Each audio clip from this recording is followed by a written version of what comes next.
What's up, y'all? Welcome back to Foeonthefights. I'm going to be reacting to the last UFC card this weekend, Cruz versus Vera. Terrible loss for Cruz. Great win for Vera. I picked him. I went 7-4 on ESPN Plus, UFC FightNight Pick'em. And we're going to get right into the picks. I know I didn't make my picks video because I've been on a hiatus for 2 weeks, but I'm going to try to keep content coming again, guys, just because it's something to do. And I watch a lot of shit, a lot of movies and TV, and always watch UFC every weekend. So anyway, let's get right into it. Yusuf Zalal versus Damon Blackshear. I picked Damon Blackshear. I think he won, to be honest, but they gave this one a draw, so didn't get the credit for that. Then the next fight, we had Ode Osbourne versus Tyson Nam. Oh my God, DC jinxed the fuck out of this one. I picked Ode to win. Good God, he was a big favorite at 89% picked. But Tyson Nam, man, I underestimated that dude. That dude's a savage. Hawaiian, I think. Yeah, I think he's Hawaiian. But yeah, man, he fucking just timed a flying knee from Ode. And right when Ode landed back to the ground, he caught him with a fucking mean right hook. Just put him right out. I don't think he put him right out, but he definitely finished the job. KO, TKO. Maybe he did go right out. I forget, but I got that one wrong. I picked Ode to win. And then next we had Gabriel Benitez versus Charlie Ontiveros.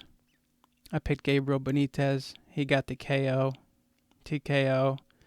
That was sick. I forget exactly how it went down, but I remember Charlie Ontiveros, which is crazy, man. They're at lightweight.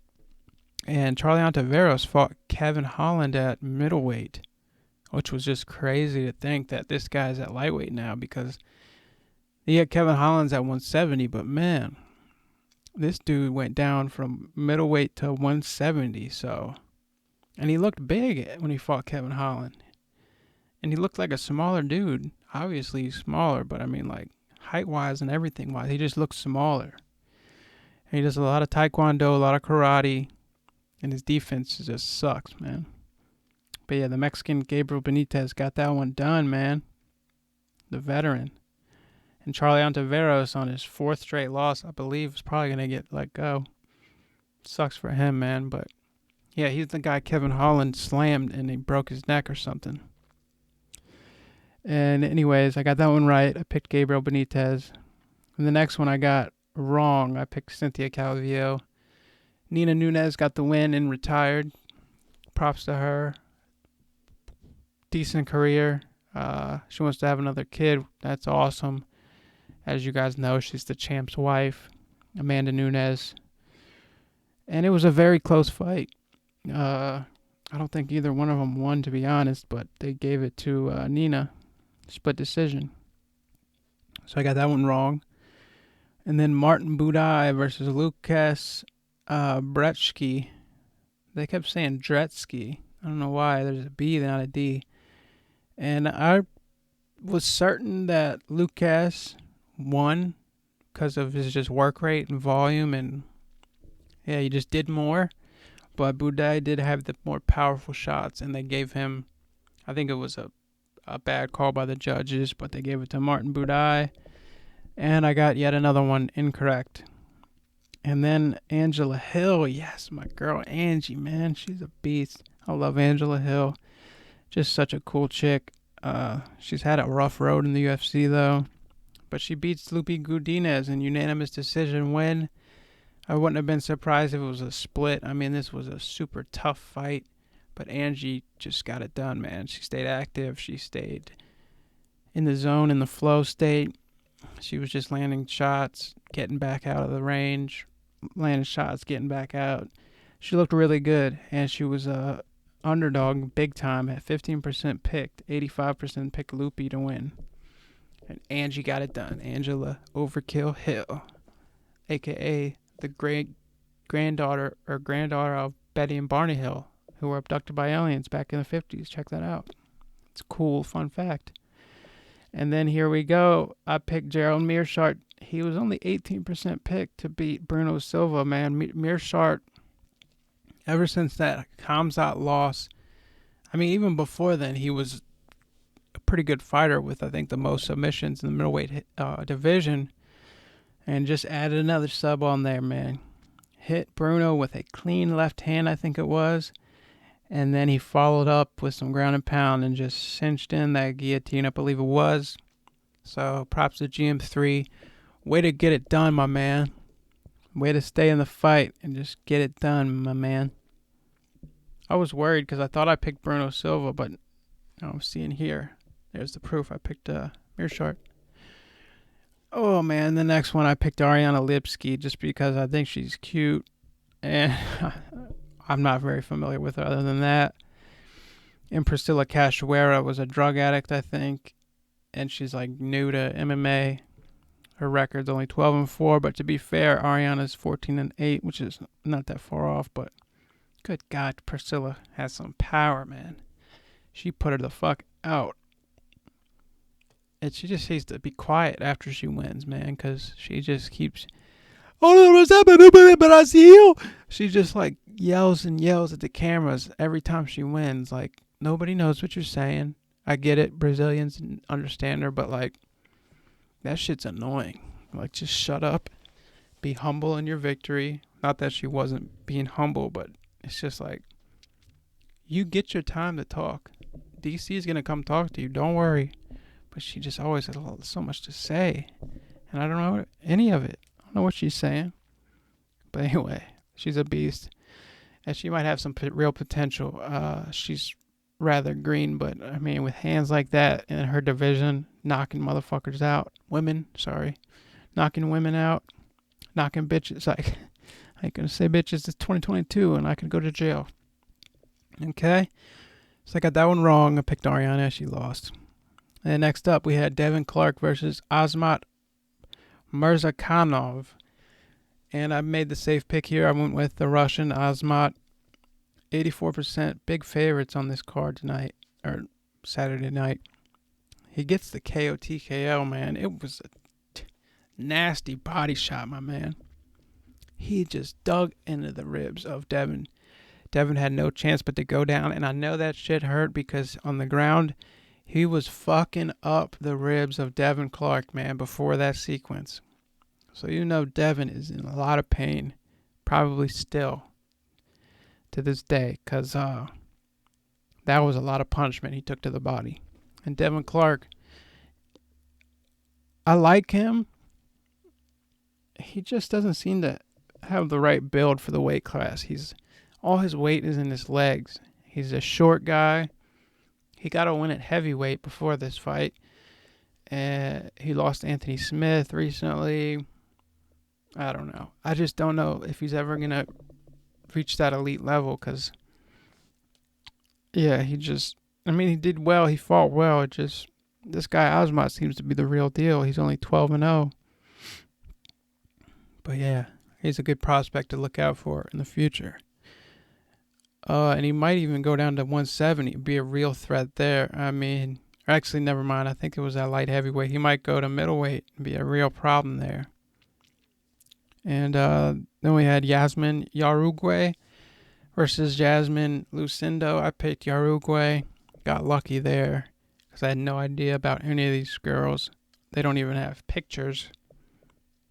But yeah, Yarugue with the win there, the Mexican fighter. That was a good fight, hell of a fight. But somehow these next guys just topped it. I mean, this is possible fight of the year. 12% underdog Nate Landwehr gets the M decision. I don't know what M decision means. It's either split or unanimous. I don't know what M decision is. But anyway, he gets the M decision win over David Onama, man. David Onama's young, got lots of power. There were some times there where I was worried for Landwehr. Thought he was going to get knocked out. But he stayed tough, stayed gritty, how he always does. This dude's a straight savage fighter, man. Not much power in the hands. Doesn't do anything great, but he's just a tough motherfucker. And he just straight up broke him. almost. Not really.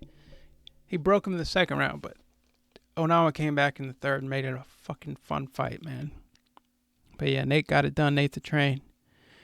I got that one right. And then I got the main event right with Marlon Vera. He beat Dominic Cruz. He was a small underdog at 48%. I was getting worried, man. Rounds were passing. Dom's movement and volume was starting to add up. Cheeto was waiting a lot. He's a slow starter, but he started super slow in this one. But it paid off, man. He made his reads, and in the fourth round, he came out and just threw that big faking right hook. Dom dipped to his right to try to get away from it, and Cheeto met him in the face with a kick, put him out. It was spectacular. It was awesome to watch. I hate on Dominic Cruz a lot because I think he's just a dickhead, and I don't like his style. He's more like a dancer than a fighter, in my opinion. But I know he could probably kick my ass. I don't know. I'm a lot bigger than him, but he probably still kick my ass. But yeah, it was good to see him lose.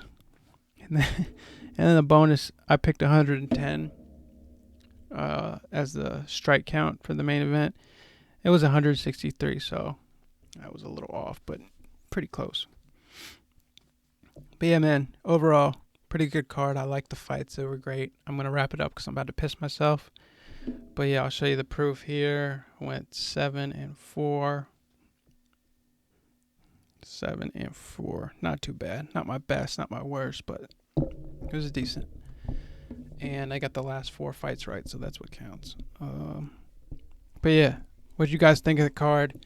Do you think Cheeto is going to be champion soon? I do. I hope so. I'm a big Cheeto fan.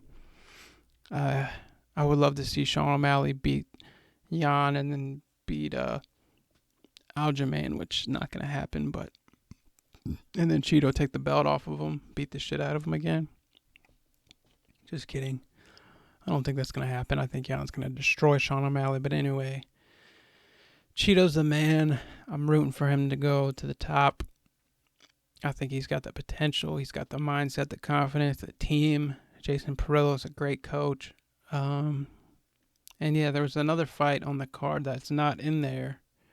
The guy who's recently been popped for steroids, Josh something, got a devastating knockout over Jason Witt. Hit him with like a left jab or something. Left straight, just buckled, dude. So yeah, that wasn't in there. Couldn't make the pick because it wasn't in there, obviously. But anyway, that was another fight on the card that happened that I missed in the review. But anyway, that's the review of UFC Fight Night, Cruz versus Vera. Let me know your thoughts. Did you enjoy the card? What do you think for Cheeto's future? What do you think for Dominic Cruz's future? Should he retire? I think he probably should. If he wants to keep doing commentating at a high level, he's got to keep that brain intact, man. He can't take any more knockouts.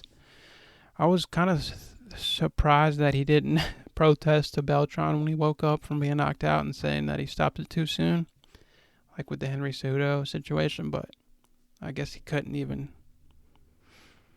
deny that one. Could not deny that one. Anyway, that was Foeonthefights. Thanks for watching, guys. I'll see you in the next video. I might do the predictions video for the next one. Kamaru Usman versus Rocky Edwards, because I'm back in it, and I'm going to stay in it, and I'm going to do it. So, fight fans, keep an eye out for Foeonthefights, because it's going to be good. Like and subscribe. Just kidding. Don't, because nobody does that anymore. Actually, they never did. So, just don't. Just watch. And like. Or don't. Don't like. Don't subscribe. Peace.